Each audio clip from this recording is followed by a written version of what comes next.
All right, welcome in everybody. This is a special prep cast we have here, the Battle in Boise.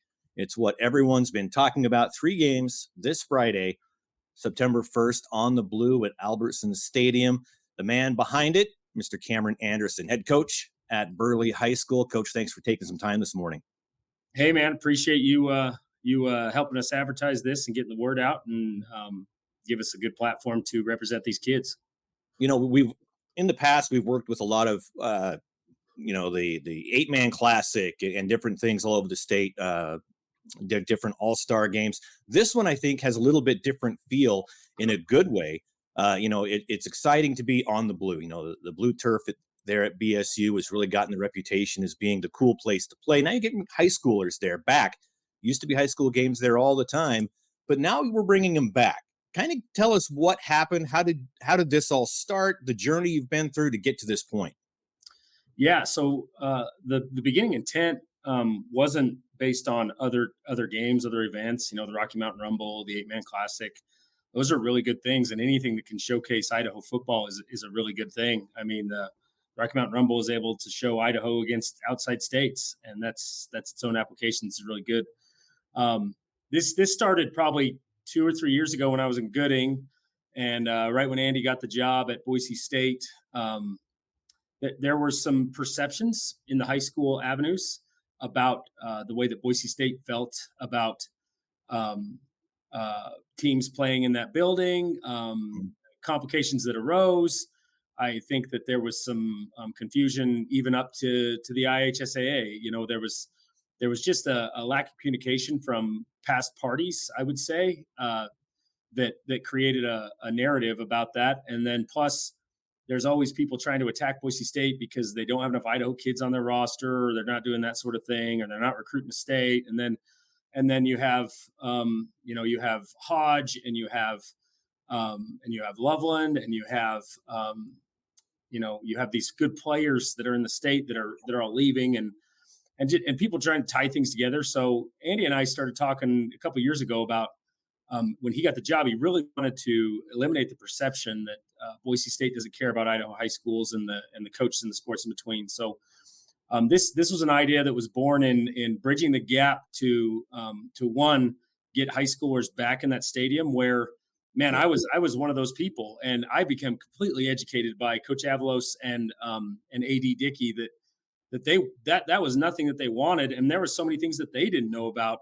And now that now that I'm doing this event, there are so many working parts at the institutional level that you have to go through. Like, you're in a Zoom meeting with like 15 people, all from different departments. And you just start to understand and get a better grasp of the complications that arise from there.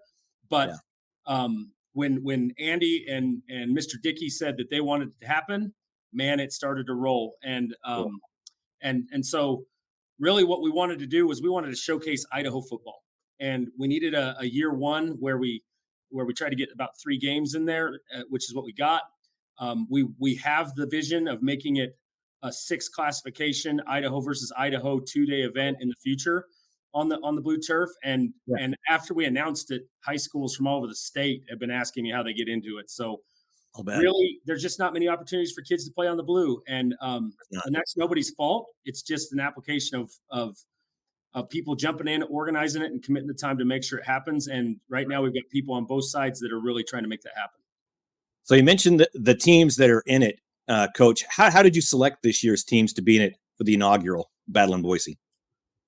Yeah, so obviously we're in it, and basically the year one that had to happen because being in charge of it and being a head coach of a team, I couldn't really be coaching at Valley View and then try to help them run the event type of thing. So it was natural for us to be in it. And really that's how it started. We looked at the schedule because you have to base this off of Boise State schedule, not off high school schedule. Correct. So we had to find a week when they were gone. We saw this was a week. We just happened to be playing in Boise at Valley View High School. So for us, it was a natural thing. And then I just looked at that week and dug into the schedule. There's some really good games that week. When I saw Oakley and Kendrick right away, that just popped. Like last 2 state champions, the number 1 teams in the state on both sides. That has to be there because I wanted 8-man football represented.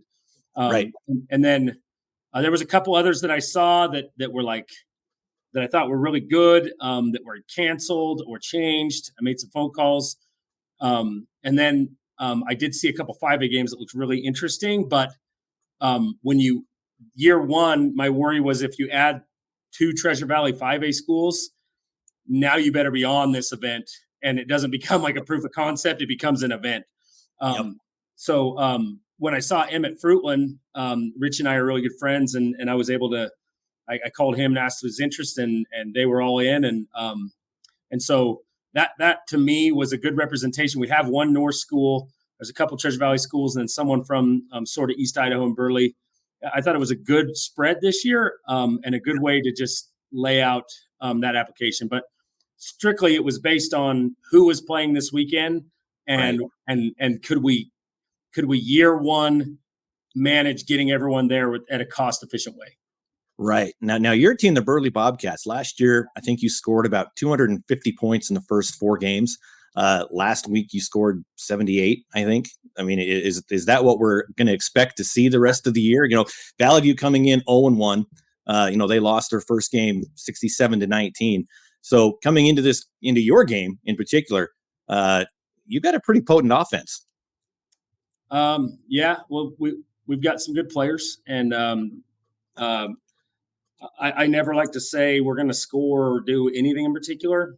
We had some big scores, big point values last year, and I would say that was more predicated on the way that teams decided to defend us. A couple games, people decided to defend Gatlin in man-to-man, and when that happens, it doesn't matter if they're a really good corner. He's just faster than people. So that doesn't mean he's not a great receiver, because he is. It just means that Right. creates the application to put points on the board when you need it.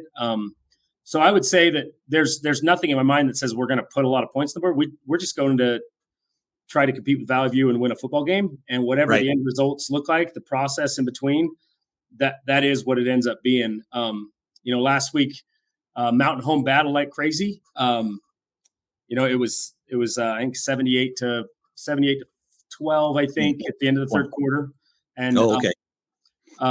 but they really did battle really well. But when you have some speed on your field, and you can put guys around Gatlin who's sometimes getting triple covered, then it really does create an application where you can do some good things. The opening game, your champ versus champ game, 1AD2 champ Kendrick, 1AD1 champ Oakley, both coming in 1-0, winning their openers last week. Kendrick beat Council 66-14. Oakley beat a team out of Utah, St. Joseph, 66-6. So 2 high-powered offenses there coming in, both undefeated, both looking to get a championship again. And there are some great athletes in that 8-man game. Ty Kep, just a junior quarterback for Kendrick. You've got, Bridger Duncan, Bryce Severe coming back for Oakley. It's the opening game, but it could be the best game of the afternoon. Absolutely. For one, if you haven't watched 8-man football, there's a lot of. I've actually coached 8-man football, so I have an understanding that I think a lot of people look at it and they qualify it a certain way because of a number that's in front of it. But I can tell you, as a guy who's coached it and a guy who's watched it, they have to be more fundamentally sound in a lot of the processes of football to be successful in that avenue. So when you have multiple state champion team like Kendrick and Oakley, if you can't tackle fundamentally sound, you are going to lose by a lot, because you are 1-on-1 in space. There's no gang and group tackling in 8-man football. It's guys that are left on islands doing good things. If you can't block 1-on-1, a lot of those applications, you only have like a center and 2 guards. So the path to the quarterback is quicker. You have to be sound in your concepts to make sure that you have release points and hots that are ready to get out now. And your offensive linemen have to be able to protect for a certain amount of time on 1-on-1 islands. You can't do slide protections or half slides or base zone mixes. Like, the fundamental process of football are more pure in the 8-man game, especially when they're done at a high level like this. And I think that's why you have guys like Leighton Vander Esch and Paradis and these guys coming out of 8-man football and making it to the league, because you don't have to work really hard on their fundamentals. You just have to get them used to the different pace and speed of the game. And I do anticipate that to be a barn burner, man. Those are 2 pride schools that really want to get stuff done. and I fully believe that that could be the best game of the night. Yeah. Now your middle game is going to be Fruitland versus Emmett. Emmett coming in 1-0, a great game. They beat Blackfoot over in Eastern Idaho, great 4A team over there, 33-30. And Fruitland lost to Columbia, a team here in the 4A SIC. They lost 41-14, so they're 0-1. So, but they've had some really good matchups over the years. Emmett kind of floated, between 4A, 3A, won a championship when they came down to the 3A SRV. Of course, Fruitland, storied reputation, those battles with Shelley back and forth in multiple sports. So you've got two storied programs in Emmett and Fruitland as your middle game. Like you said, you're looking at schedules, but I think that you might have, happened to stumble on one that's actually going to be a great game. Yeah, anytime there's two schools that are near each other that have had a historic rivalry, man.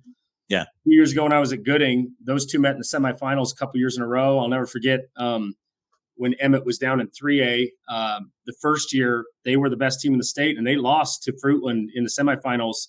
It was sub-zero temperatures. I think the balls even exploded and went flat. That's the stories that I hear from some of the coaches that were there. But and then Emmett wrote on their weight room wall the score for that game and looked at it every day. I think he said that this is who you are, and then put the score. And they saw that, and then they met in the semifinals again, and then Emmett beat their doors off, and then I lost that Emmett team in the state championship game the next week. But those guys don't have any love lost. And no. One of the traps that we get into when we look at high school sports or at any sports at any level, there's this misconception that you are what your record says you are. Right. And that's a problem, because name the team. Coeur d'Alene would take it because they beat them. Name the team that wants to just suit up and go play Rigby today. Right. They're 0-2, but I promise you they are maybe the best team in the state of Idaho. And so they're not an 0-2 team. No. That's right. So if Fruitland comes in 0-1 and Emmett comes in 1-0, there are so many factors that go along with that. Week one, are there injuries? Are there grade concerns? Are there ineligible players? Who are they playing? Emmett was playing at a school that probably has 1,000 more kids than them. So there's so many different applications. So I think coming to that game, you throw records out the window. Both teams are going to want it really well, and I think it's going to be about preparation. And those are two proud head coaches that do a great job preparing their kids. Oh yeah, Coach Hargett. He actually reminds me a lot of you. You're really good. I'm way more attractive than Mr. Hargett. Let's I'm not saying look. I'm not bringing Rich in here and just. You are a handsome man, Mr. Andersen.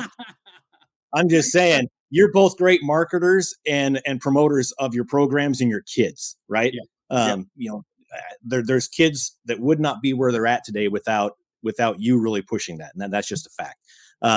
And that's something that I think a lot of people appreciate. So yeah, I do see the similarities there between you and Hargett. Of course, like you mentioned, you are a much more attractive individual than he is, in a very platonic way, I promise you.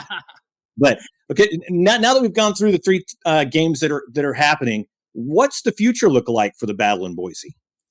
Yeah, so really, we've got to get through the game, and then really have a very good session of with the Boise State people of what we think went well, what we think needs improved. Obviously, Southern Solar Pro stepped up big, and we'll talk about that in a bit. But we got to figure out the best way to finance it, so that the burden remains zero for these high school teams. Right. Creative ways to market it, creative ways to get the kids involved, to showcase the kids the most and more. That's one of the things I'm reviewing. I would really, in the future, like to really spotlight kids in the game and make sure that everyone has a full understanding of all the things that are involved in that. But really, the plan for us is to become a 2-day event when Boise State's on the road, and be able to play 3 games on Friday, 3 games on Saturday, and represent all the classifications, 1A Division I, or whatever that looks like in the future, and all the way to 5A. And there can be cross-classification games. There can be that type of things, but it has to be Idaho versus Idaho. This is a showcase of Idaho kids on Idaho's biggest showcase field. So really what we want to do is grow into becoming more of an event where we can showcase the talent in Idaho. Oh, that's going to be awesome. And one thing you and I talked about a little while ago was you're not just going to bring back the champions to play each other, right? because in high school football, last year's champion could look completely different due to graduation, anything else. So I think your goal is to get the best teams in place, like you said, even if they're playing cross classification, getting the best games and the best teams. 100%. Yeah, we just the biggest hurdle with this event will always be that it's not dictated on, like, Boise State doesn't have their schedule until next year, right? And so the biggest thing is saying, hey, there's a 3-week window at the beginning of the season where we can get this done.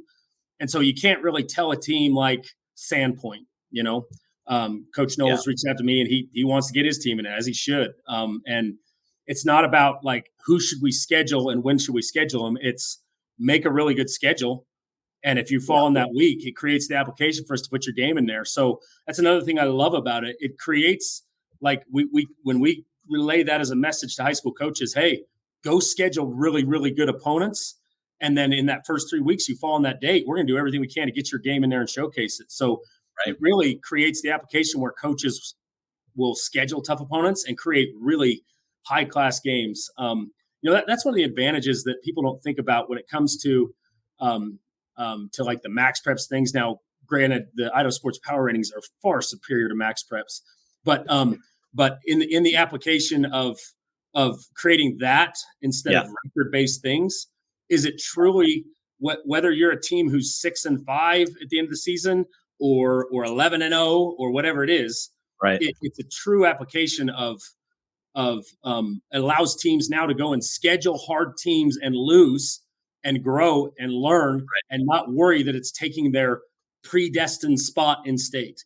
And so this is just another thing along with it, power rankings, strength of schedule, all that type of stuff. It creates a better application. If I'm going to play, I could go play a Rigby, and whether I win or lose, my rating is going to increase because of their overall ranking.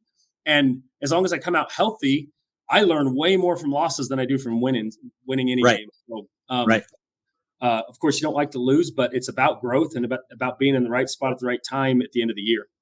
Right. Well, you mentioned the sponsors making this possible. You want to take the burden off the schools as much as possible. Tell us who's really helping you out this year. So actually, and this is when you think about rivalries in high school football, and you think about the application of everyone hates everyone and blah, blah, blah. They do. Yeah. I was playing morning basketball because dude can ball, this one right here. Giving it all, melting the net. And one of the guys that plays with me is named Heward, and he is a coach. He is a football coach at Minico. Okay. And I said, hey, and he was just asking me questions about this event. So I was telling him about it. And I'm like, really, we have to come up with like 20 grand or more to make this happen. And that's the last hurdle. And he called me back about 45 minutes later, and he's like, hey, what if my company were just to cover the whole thing? And I'm like, well, sure. And I'm like, well, we can't really get Minico in the game. He's like, that's not about that. It's about kids. And so now we'll do our best to try to get Minico in the game next year. Absolutely. But for me, that's a great representation of just, there's so many people that are involved with high school programs that just care about kids. And although when I face Cody and he's wearing red and we're wearing green and we're on Burley's field on week 5, he can go away, but every other day we're all together towards building kids. And so Southern Solar Pros is the name of the company. And the reason that the amount is so great, it's not a Boise State charge. Boise State's done a great job of limiting the cost for these schools.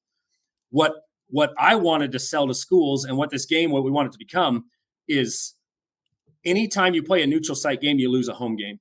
And to understand the finances of high school athletics, the football gate generally pays in most schools for all the other sports to operate. There's revenue and non-revenue sports. Now, I didn't say there's important and non-important sports. It's just a sheer fact that there are some sports that don't have as much revenue. Some don't even take gate, but they have travel, referee, and all that cost associated with it. Yep. And so when you can have a good football team or you can fill the stands, all that money can go to help those other schools. So if you play neutral site, you are losing your home gate and you're traveling somewhere. So you increase those costs. Right. So really what this is I went to those schools and said, okay, what does an average gate look like for a home game when you're playing these people?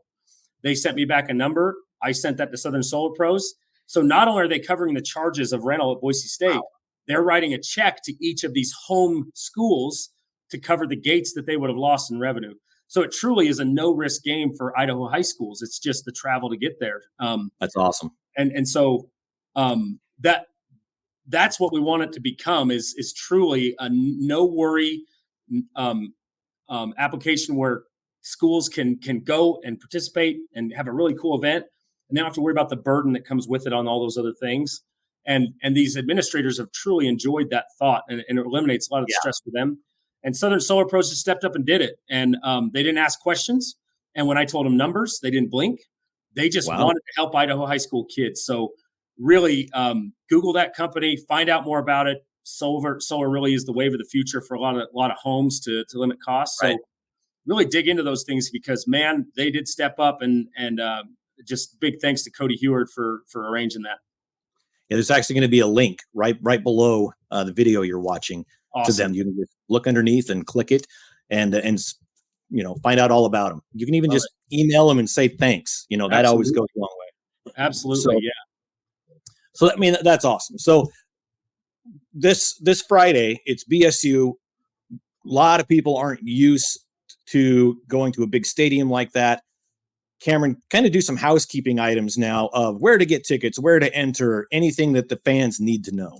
Yeah, I can tell you that's our biggest stress right now. Boise State and myself is obviously there's been many tickets that have been pre-bought, but we know how many people are going to be in that stadium, especially when Gatlin committed to Boise State. We have a feeling that there's going to be people in the Valley that want to.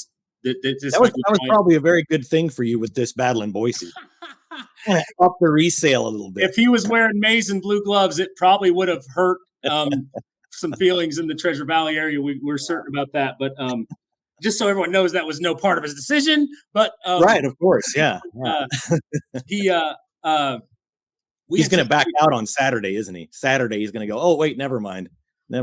I can 100% assure you that that's not going to happen. So let's keep all the Boise State people off the ledge for now. He's been wearing blue gloves and Boise State shirts in practice all week. We'll be fine. Cool. But so the biggest thing we're worried about is the lines at the event, because Boise State is trying to limit staffing to keep the costs down for the event. So really, people need to go to IdahoSports.com. When you click on tickets, there's a link right there that says Battle in Boise football game. So if you click on that, go buy those tickets and pre-buy, because I'm telling you, you're going to show up and there's going to be a really long line. I think about state events. I remember going to a state football event where they pre-sell the tickets, and then there's windows where you can do it. And I remember the game kicking off and looking out the gate, and there was a massive line. And I'm sure you've seen it too, Paul. Yep. Many times. Rolling, and they're waiting. And then the people who get yelled at are the ticket takers who had nothing to do with any of it. Nothing to do with it. Yep. Nothing to do with it. So we want people to go and pre-buy as much as possible. And then you can go straight to the gates where you can put in those tickets, like gate D. It'll be signage. You can see those. But if you are going to buy your tickets to the event, you need to understand you can't just check in at those gates. That's where you check in your ticket.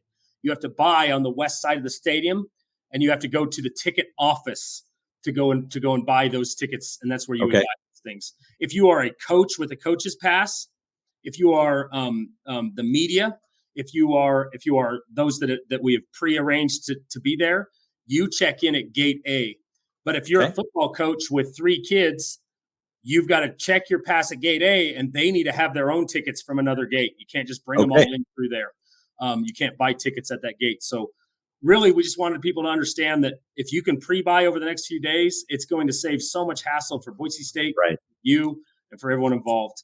And then also, we really want people to understand that it's a Boise State event. It's not a high school event, meaning the clear bag policy that Boise State has is still in effect. So they will check your bags just like they would for a concert or a Boise State game.